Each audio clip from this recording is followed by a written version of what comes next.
All right. Hello, everybody, and welcome to Behind the Books podcast, where we talk about all things indie publishing, books, narration, and all of the fun things. I've got my co host today, Emu Thorne. We have authors, Hello. C.K. Ryder to her friend Chez. We have narrators in Norway, Helen Rygh-Pedersen. And we have in the United States, Mr. E. Hi, everybody. So, I wanted to ask you for the first question. For people meeting you for the first time, how would you describe this new release in your own words? Fast-paced, action-packed, dragons, forced proximity. There could be a kidnapping. Who knows? Love triangle. Yeah. Action-packed. Action-packed fantasy. Yeah. What was the spark for this story? So was it a character, a scene, a trope? What happened? How did it come about? So I woke up at 2:00 in the morning one day, just had a random dream, and by 6 a.m. there was quite a few chapters just drafted out. You just stayed up all night writing the chapters. Yeah, it was the longest day. My best thoughts come to me when I'm asleep. Well, I'm going to switch it up and ask our narrators something now. Either one of you first. And I do want to also point out our dear Helen also is an author, so feel free to mention your books as well. What drew each of you to this project? Dragon Riders. Can I just leave it there? Honestly, it's the same for me. The dragons and dragon riders, big fans. So, So I guess the dragon stood out to you most.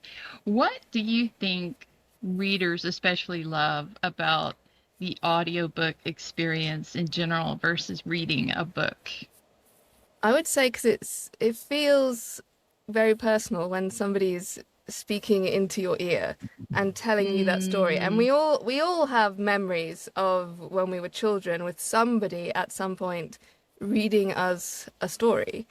And I think it really goes back to that. And it's all this, human nature. We told stories rather than wrote them down for who knows how many years before writing became a thing, before the majority of people could read, they listened. So I think it's just something so natural to us. And it also means you have to kind of stop what you're doing and concentrate a little bit. I know a lot of people do listen to audiobooks whilst they're cleaning or whatever, which is fine, but you're still paying attention. You're not doom scrolling or whatever. follow suit with her question. Same type of answer, honestly. But also, I'm a firm believer in helping people. And so, I think people who have eye disorders, blind, can still experience the story rather than just braille. They can hear it, and it helps bring that to life for them. It's like a whole other dimension to being able to hear, because whenever you read a story, you kind of create the voices in your head. But at least I do. I can. Anyways, but it's to hear someone's interpretation of the character and have it be in your head it's one way, but then to hear it go in a somewhat different direction, but it's just as good. It's so fun being able to experience. It's almost experiencing it all over again, and it's so much fun. And then there's the audiobooks that go the next step and add like special effects, like the sound effects and stuff to everything.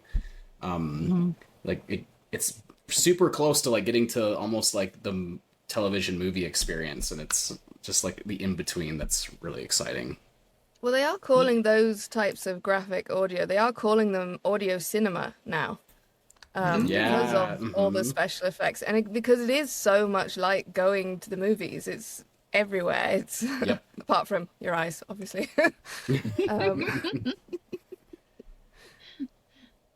And I can't fathom the work that goes into it to get everything lined up and synced where it needs to.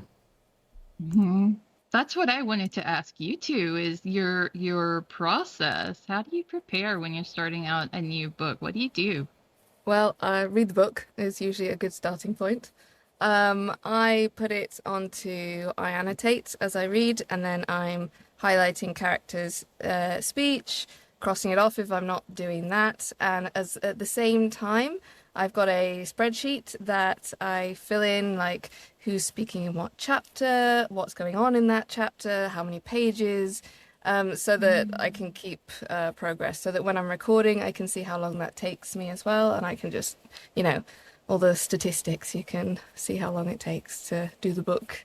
And obviously practice the voices, because you've got to come up with all these voices and make them sound different, and yeah, so doing those. But I'm getting better at that, because I always forget, with my own books at least, I have forgotten to do to save them on a file, so that if I forget them halfway through the book, I can go back. But with my own books, it's a bit different because the characters are in my head. But I do definitely remember to do it with client books. And then I do similar. So if I kind of roll with the audition, so I'll kind of feel how the character comes to my mind, but I want to 100% get what the author's envisioning. That's my goal. And once I have the character voices lined out, I make little snippet files on the side so I can always go back. Same type of thing. If I forget, like, oh, what did this person sound like? I'll just click on it and then remind myself. I honestly don't read ahead too far, though. That's the only thing I do different. I kind of like the surprise myself, so I can bring out the added actor standpoint. Mm-hmm. And everybody has their own unique ways of doing it. It's very interesting. I like that question, because if you ask it a dozen times, you'll get a dozen answers, So what part of this process was the hardest for you? Was it the drafting, the editing, the publicity, or just knowing when to let go of the project, the manuscript? Definitely the editing. The editing was probably the hardest. I find the book writing to be the easiest part. But yeah, the editing is definitely, I think, the hardest, longest process, especially when you get those random questions from the editor of, are you sure they want to be making out when they're so dehydrated? Wouldn't they have really dry sandpaper mouths? And I'm like, just go with it. Just let them hook up. It's just magic. I know. Yeah, I can totally see that. Editing, it's so tedious. It's so frustrating sometimes. Even when you know it's going to make the book stronger, it's oh God. Yeah. Oh my goodness. So when you were writing, and I know that you're sort of a pantser or maybe a plotzer, but was there sort of a scene, a character, relationship, something that sort of caught you off guard when you were writing? Yeah, a few of them actually. So there's a monster called the Graveneth, and that just came to me while I was writing. And there's a female character, Tanwin, that comes in halfway through the book that was never on my radar. And she's going to have a really big part coming up in book 2. Same thing happened in my last book as well. There's a main character in there, Dimitri, and he was never in my map out, because I'd actually mapped out a lot of that. And I was just writing, and his character becomes a real integral part of the story. So yeah, I'm one of those random people. Well, sometimes the best ideas come while you're writing, I think. Yeah. It's an interesting process. I've done that too. There were characters I thought I was going to unalive, and then they actually stayed. They sort of convinced me in my head to let them stay, and they became major characters. And I think that's just sort of part of the process, part of the evolution. I wanted to ask the narrators as well. Do you find it difficult when you are trying to convey a particular action or scene or emotion, sort of balancing the emotion with the clarity of the reading? I think it depends on the scene. I mean, everybody has their strong points. I think with the spicier scenes, it's making it sound realistic and not like an adult film. But I recently had a scene in a book, and it really got to me personally, and the emotion came through, and I had to I was filming, and I had to send the clip to the author and be like, is this too emotional? Because like if you want the emotion, that is real. That's not like acting. But can you hear the words still? And she said it was fine, but there is that line, because obviously if you think about it, if somebody's crying, they're usually a bit snotty and disgusting, which you don't want to hear. So yeah, there is kind of a line, and sometimes you do have to redo it, but then it's, will you get the same emotion doing it a second time? And that's what I hate. I really try and get the words right first time on those bits, because pickups in those kind of scenes are awful, because you just cannot match it. And agreed with her. So I like to stand a lot, so I get very animated when I'm narrating, because I try to act out some things. Like if there's a fight, I try to act like I'm fighting something. And for the growls, and for the growls, go ahead. I was going to say, no, you're good. It's like Hugh Jackman when he's doing voiceover work for Wolverine. Have you seen any of that behind the scenes? I have, where he's like running in place. And, yeah, and he's like punching the air and grunting and stuff. I can totally see you doing that. So, I guess, what is that called? Method acting, if you will. Like getting in. Yeah, I do some of that when I'm in the booth, even though it's tiny.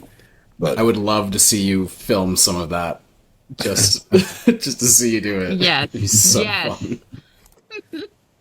Oh, I had one more thing. I'm sorry. And then transitioning through like the smuttier reads, the spicier stuff. So when the narrator talks about, I know where your mind was going, Ches. In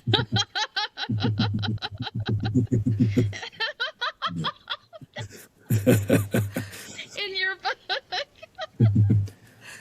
But when you do, like when an author types in, he growled through his throat, I'll try to transition like he growled through his throat, like have that growl implemented in with the words to where you can still understand it, and the reader, listener gets what you're coming across.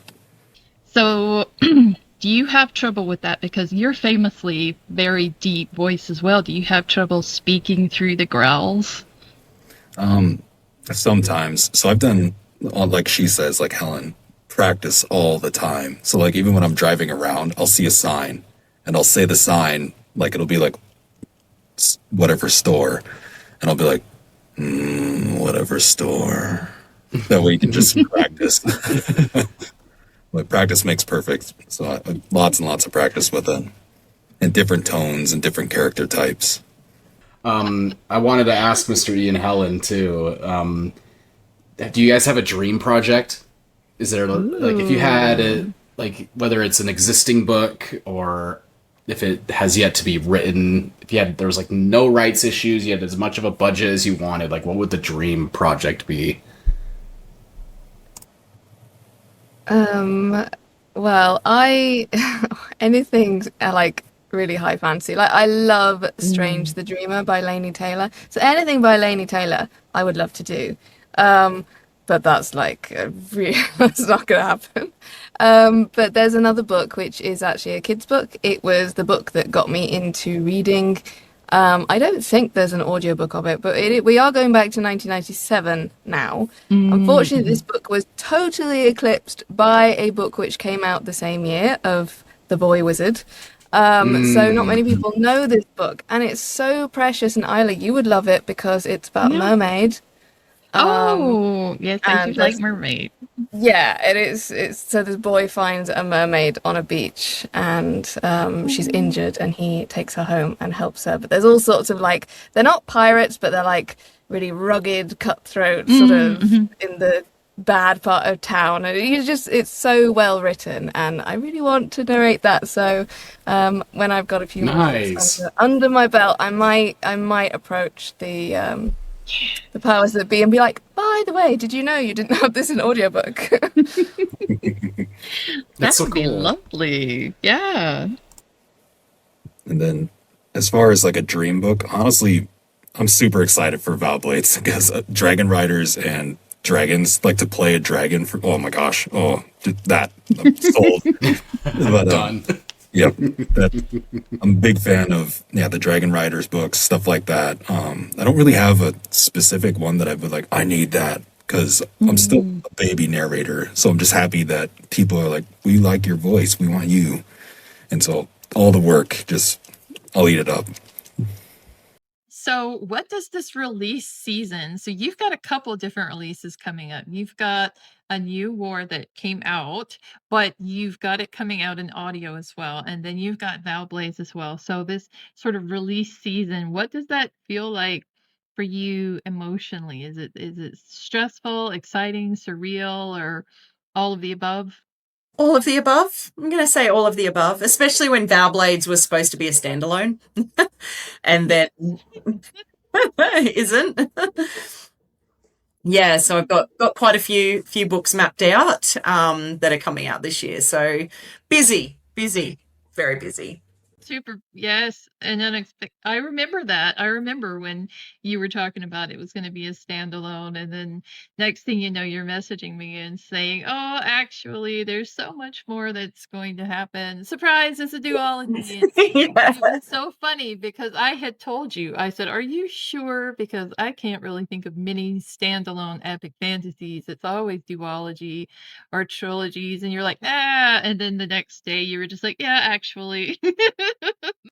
Yeah, that because I have notes written everywhere for it, right? So I've like this plastic mat on my table that has all my post-it notes and it has lists, and I've got notes in my phone and emails where I'd be out and about and I just email myself stuff, and I was literally just stitching it all together. Well, I thought I was stitching it together. I was writing 2 books, not one.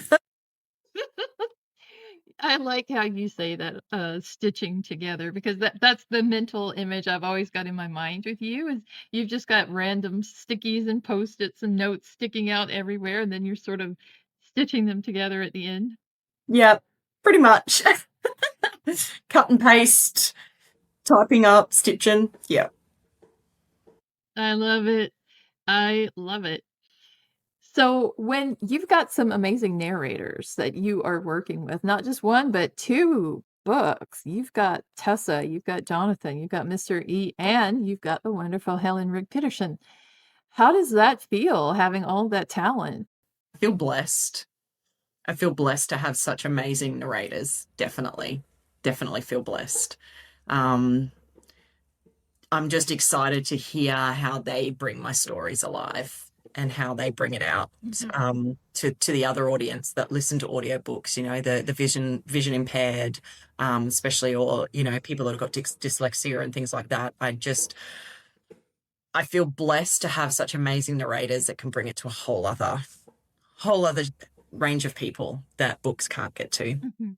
And they've got such wonderful voices, and I always think it's such a gift when you hear somebody do the voices in your books. It's just this amazing gift to be able to hear it, but I also think that it's sort of proof to us as authors that this character that lives in our head, that we have successfully transferred the idea of that character onto paper well enough that somebody else can come and give an accurate interpretation of that character. Yeah. I think if we've done our job well, then what they do matches what's in our head. Yeah, 100%. Do you find that there's a certain level of trust, and it goes both ways between the authors and the narrators, and the direction you might want to take a book and sort of the voices that you choose? Yeah, definitely a lot of trust there. You know, I've got some very talented narrators, and even though I have my vision of how I would love it to sound and come across, I know that they're going to be able to say to me, "Hey, Shez, you know what? I reckon it probably sound better a little bit like this or a little bit like that." And you know, I'm excited to see what they do with the characters. You know, even though I've told them, you know, this person has this sort of a personality, they're a little bit cheeky, or you know, they're strong and they're big and tough. It's gonna be really good to see how they portray it. And you know, I want them to put their spin on things as well, you know, because they're the narrators, you know, I'm not. I'm the writer. They're the ones that are bringing it to life. They know what they're doing. So yeah. I was gonna say there's something like incredibly beautiful about the collaborative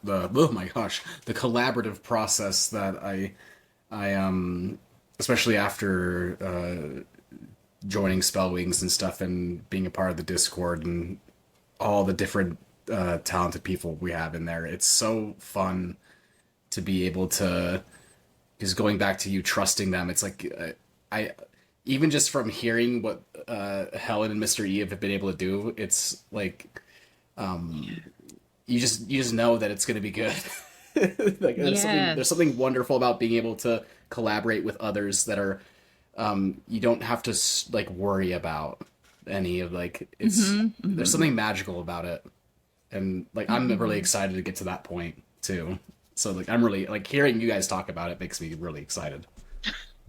Well, that's how I found Helen. I was doom scrolling one night and she was narrating live, and there she was. And I just sat and I thought, oh my God, I love this voice. I probably listened for, like 20 minutes before I actually joined the live. And it was just such a wonderful voice. I loved it.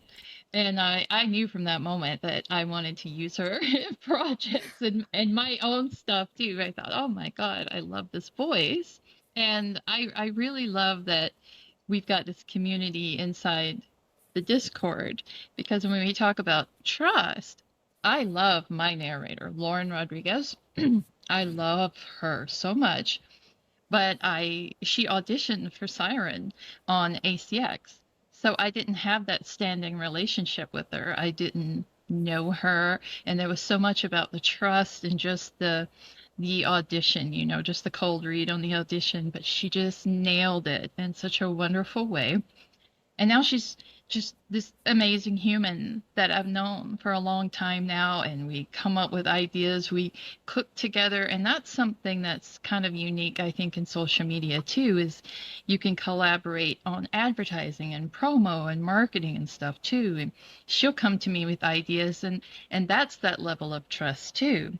Is in one of my books, I had this other people from a different continent, and I had not specified a sort of accent for them. And she said, well, I'm hearing this. What do you think about this? And she started doing the voice. I said, perfect, perfect. You know what you're doing. But yeah, it does come down to trust. And you've sort of been able to build a foundation with them because we've got that active Discord. So you've been able to interact with them on a daily basis and in a chat group and sort of talk things through. And I imagine that is sort of comforting in a way because they're not strangers at this point. Yeah, it is really good. Like the Discord or group it's like family. I'm so happy that I stumbled across your live that day because it has just opened me up to such a supportive environment. Like I honestly wish I had been part of the group before I'd published A New War, because it would have probably alleviated some of the stress that was, coming around a first time, self-publishing. But no, it's been amazing. It's been amazing. I think what's really, having been on both sides of, I've been an author, or I am an author, and I am a narrator, is that for the most part, both communities are really supportive. Like all narrators that I have met, we're going for the same roles, but if you don't get it, it's fine because you know that you weren't the right person for the job. And then you hear the person who got the role and you're like, oh my God, that's why I didn't get it, because they're perfect for it. And fellow narrators, you're just like, yeah, you got a book out today, that's fantastic, and you're just bigging each other up. And so I really like that, and the fact that for the most part it's the same on both sides, the narrator side and the author side, and we're very supportive of each other, and the community is just fantastic. And I completely forgot that Isla found you from just doom scrolling. It's amazing in this sea of all sorts of shenanigans on like TikTok. You can just find, just gems of people. It's crazy. It was a blessing. A blessing. Just right place, right time. It's incredible. And E too. We scooped you up really quickly when you started narrating. We grabbed you. Very early on, and I appreciated every moment of it. Well, you're so talented and you're so good at what you do, and you work so hard at it. Both of you do. It's wonderful. Thank you. But I guess that segues into our topic for this podcast as well, imposter syndrome. Who has struggled with it? I know we all have. I'm raising my hand. You can't see it. I think I had it more as an author, which is weird because you think it would be the opposite because with narration it's such a you're being judged on your voice. It's a very personal thing. You can't do too much about that. Yep. You can change the way you write, the way you market, that which marketing just goes over my head. That's probably why I had the imposter syndrome. But I had it much more with the writing because, everybody who is reading the book saying, yeah, it's really good, I really love it. And then when it's not selling, you're like, well, what am I doing wrong? Or whatever. But also, I think since I really got stuck into the writing, I have done a lot of self-work as well because, chronic people pleaser I have been working on that. And now coming into narration, going into that industry, it is acting. It is the acting industry. You can go for hundreds of auditions and not get a single job or get one out of 100. So I think maybe I've just had to toughen up to go into this industry, and because of that, it's like, well, yeah, okay, I wasn't right for that. But then if I do get it now, especially with narrating, which I did have quite a bit with the last book, after I'd recorded everything, and I was feeling really good with it, but then there was a bit of a delay, and I was like, oh no, what if it's all, And then I'm like, just stop being silly. They chose you for a reason. They chose you because they liked your audition, they liked your voice. Just chill out. So it's I need that always on like a sticky note. Stop being silly. Just right here in the corner of my screen. It is something that keeps coming up, but I think it's ways of dealing with it. You have to find a way to deal with it when it does come up. Yes, imposter syndrome to me, it's more of I look at my book and go, is this crap? Is what I'm writing crap? Like, is it terrible? Like, is this any good? And it's more self-doubt, right? Like, in confidence and self-doubt. And I don't think that'll ever pass. I don't think even if you've got 30, 40, 100 books out, you're always going to be wondering, is this any good? So yeah, it's probably that self-doubt of, am I just putting shit on paper and just hoping people like it, or is it actually good?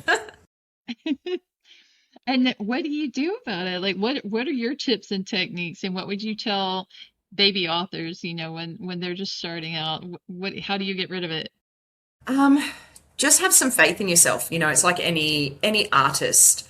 Your musicians or your writers, like narrators, painters, the whole kit and caboodle. Like, when we are passionate about something and we love something, we know that, what we're going to do, we're doing it for a reason. And I think just having some faith in yourself, having that confidence to know that your passion is going to portray the way you want it to.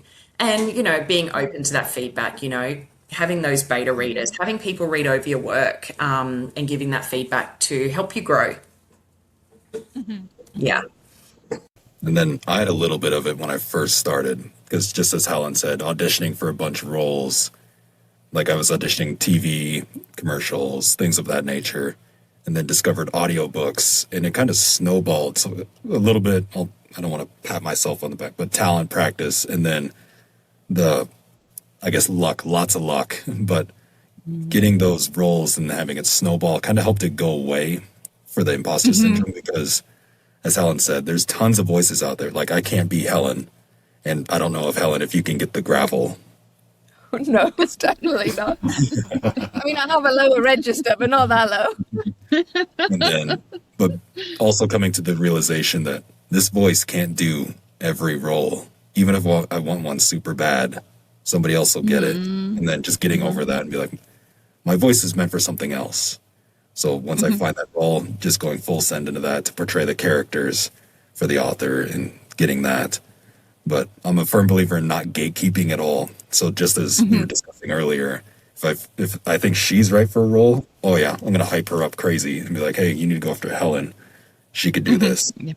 And then same type of thing for authors, all the things. I love how the community is just so helpful compared to my 9 to 5 that I'm currently in. So when it comes to imposter syndrome, do you think that the social media has sort of made it better or worse? Because now there are more people in the space, peers, but at the same time, it's so much easier to compare each other. Yeah, so I have this discussion not just in even like, the writing space, but, social media has been a blessing, but it's also been a bit of a curse, right? Like everything's at our fingertips. We can stay in contact with people. We've met some amazing people, right? Like I wouldn't have met you guys through without social media, but it can also be that curse at the same time because everything is online. So people start to compare themselves to others, be it the writing world, fitness influencers, all that sort of stuff. We start to compare ourselves a little bit too much, but what we forget is behind the scenes, right? Like we're not going to put a crappy video of us, online. We don't want people to know the bad stuff. We only want people to know the good stuff. And I think We curate. yeah, and I think a lot of people forget that there's still a hard slog in the background. And, you can still look up to people and admire people because I look up to so many people and cheer so many people on with their wins and stuff. But I think we need to stop comparing ourselves or our journey to everybody else's journey. The only people we should be comparing ourselves with is who we were yesterday. What have we achieved different today that we wanted to achieve yesterday? Have we written an extra 500 words or an extra 1,000 words? Doesn't really matter. We've still improved ourselves from the day before. And I think that's a big lesson that we need to learn is, we're not in competition with anyone else but ourselves. Exactly. Yeah. Well said. And we're always learning and growing. And there's no finish line but the one we set for ourselves. Yeah, 100%, if you're comfortable, you're not growing. If you're uncomfortable, you're growing. So you've got to be comfortable with being uncomfortable. Exactly. I like that. Agreed. It's so true. You have to remember everything in social media is curated. You're only seeing what they've set down, and maybe Yep. they've done 20 takes before they got to that. Were you going to say something, Helen? I was just going to say, being creatives as well, imposter syndrome kind of comes hand in hand. And I think that's because the industry did used to be so gate-kept. Can't speak, it's too early. Gate-kept. If you think about the arts, if you think about literature, they all had to go through these big rich men and who decided what was to be seen or read or whatever. And so I think just being a creative, that does really, it comes hand in hand, imposter syndrome. But then I have heard as well that real imposters don't get imposter syndrome because they just think, oh yeah, I'll just whack this out, get some money. If it doesn't work, that's fine. But we care about the product that we are putting out because it's not just a product. It is part of our soul. It's part of who we are. And so real imposters who do see it as a product rather than a book or a voice or a piece of acting, they don't have the same feelings. So real imposters do not get imposter syndrome. So we have to remember that as well. Ooh. We should put that one on the sticker too, Helen. Yeah. You're full of good nuggets I know. today. I was going to say, I haven't even I thought of it can't like take that. credit for that one. Still needs to be on another. I got 2 sticky notes right here. That's awesome. Do you think it ever goes away? Because I know for my own, I went through the trilogy, and of course, the first time I thought the same thing, like you were saying, Shez. I like it, but everybody else is going to hate it. It's going to be terrible. But then it was well received, and so. But then the second one comes, and I'm like, okay, but what if it was a flash in the pan? What if I had a magic recipe this time, but I failed it this time? And then the third one, I did the same thing. What if this one is the one that just sinks the boat? And, what if they hate this one and the way I end it? It's just constant over and over and over with every single book with me. And I'm trying to get past that. I don't know if I ever will. So what do you do when you feel it? what are your tips for anybody out there? Because when I mentioned that we were going to talk about this in the Discord, there was a very long thread about I get this and it paralyzes me, or I doubt myself. And what would you say to people who are experiencing it? How do you get over it? Yeah, I would say, yeah, I would I've actually say sticky note too. if you can go outside for a little bit. I mean, I know you could be on a deadline, but so you might not be able to put it aside for a week or so, but just go out for a walk. Just go Hmm. outside in the fresh air. Don't have any music on, just be and get the thoughts out. Listen to the thoughts, but then, Hmm. be like, well, no, actually. Or like instead of saying, what if people hate it? What if people love it? You Hmm. know, Hmm. just turn it around. Try and turn it around. And you might not feel 100% better, but if you can make yourself feel, okay, I have enough energy to go back in there and try and fix it, rather than, beating your head against a brick wall, then as Hmm. long as Hmm. you can try and climb over that wall, you have made progress. And so it's just doing what you can. But I think going outside, taking a walk, if you can't go outside for whatever reason, I don't know if it's like -20 outside, then just do some exercise or just something to get away from the desk, away from the screen, away from your painting, do something completely different. Yeah. Agreed. And I guess to add my little bit of input, I'm a firm believer in discipline. And like, if it's something you are passionate about, just as Ches was saying, there can't be any quit in your vocabulary. You can't ever give up Hmm. on it. Keep pushing forward and it'll work out eventually. But the breaks, yes, take a break, clear your head. I actually do the opposite. Helen, I go in the gym and I blast music to just kind of drown out. But yeah, I do take the that too. break, but don't give up on it. Don't ever quit. Hmm.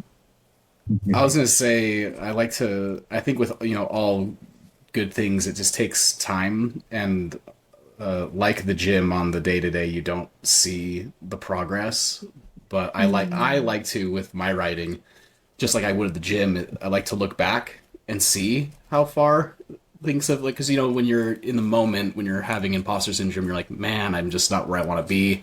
I want to, this is like my goal, but I'm right here and I just don't feel great.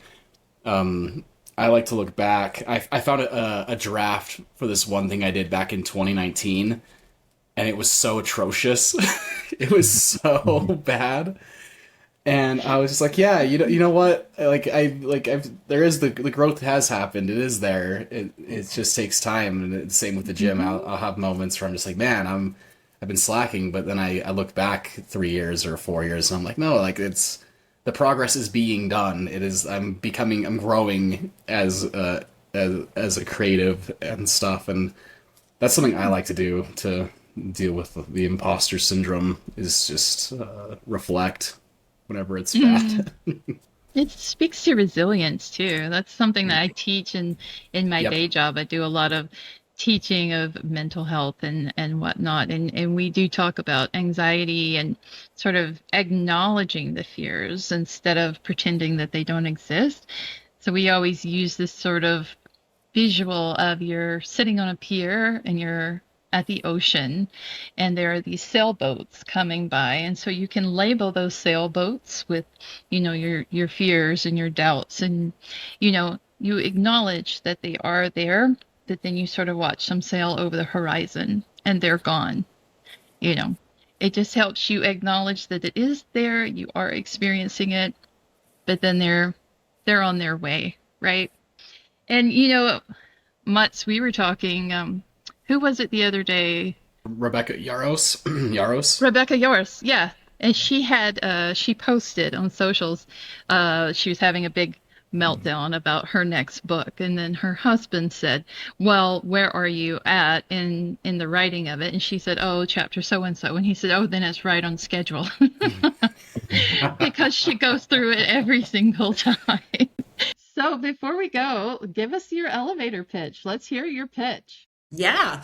So Thoublades is book one of the Vengeful Gods duology.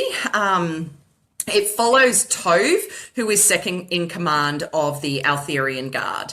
So Altheria and their neighbouring country, Varkul, have been at war with each other for decades, absolutely decades.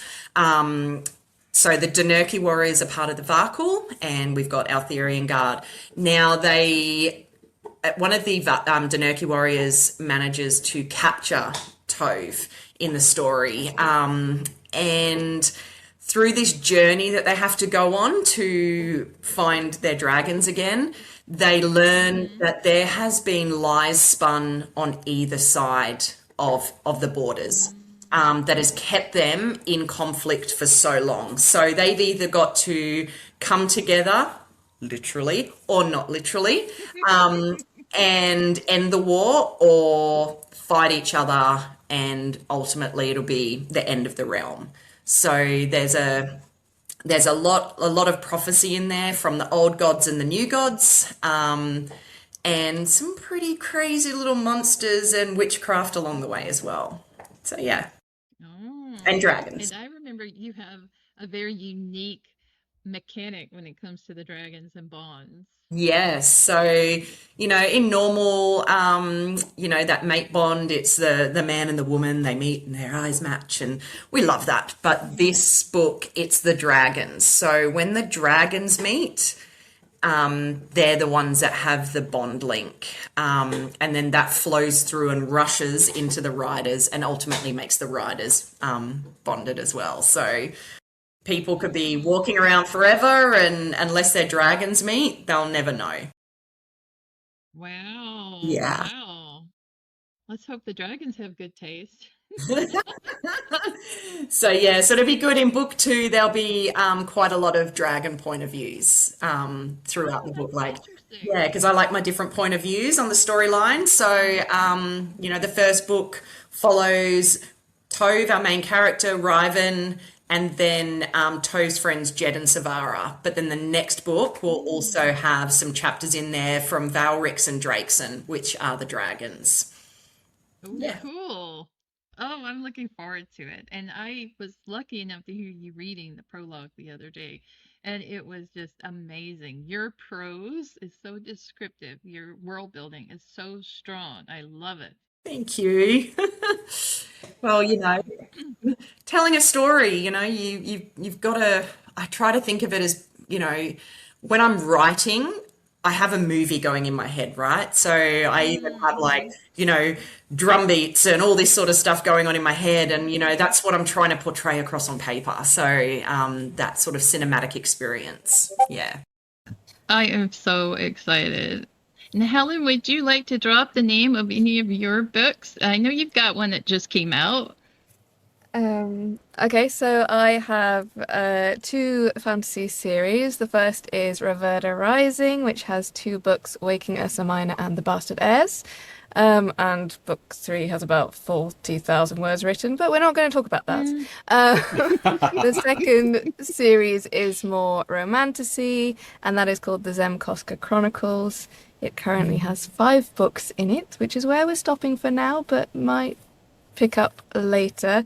So the main quartet is The Briar Crown, Apple Seeds in the Snow, Where Golden Feathers Fall, and The Tidal Helm.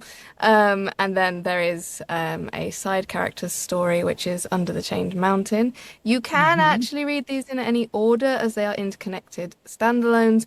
But if you read them in the order they were published, you can read them in the publication order, chronological order, or just however you want. But if you read them in publication order, you will get all the little Easter eggs and the inner working of my brain and how they're all connected. So yeah, and I also have a pen name, but we're not going to talk about her. So and you write very different stuff. And E, what have you got going on besides Valblades? Quite a few. So I'm officially contractually signed for about 10, and unofficially it's sitting closer to 25 to 30, just because a lot of them are series. Let's go. Amazing. Thank you. That is, wow. Thank you very much. Oh my goodness, we're so lucky to have you. Next thing you know, he's going to have movie deals. We'll see. Well, I want to thank all of you guys for coming and talking to us. And I've really enjoyed the chat and really enjoyed having you here. Bye, guys. Bye. Take care, everyone.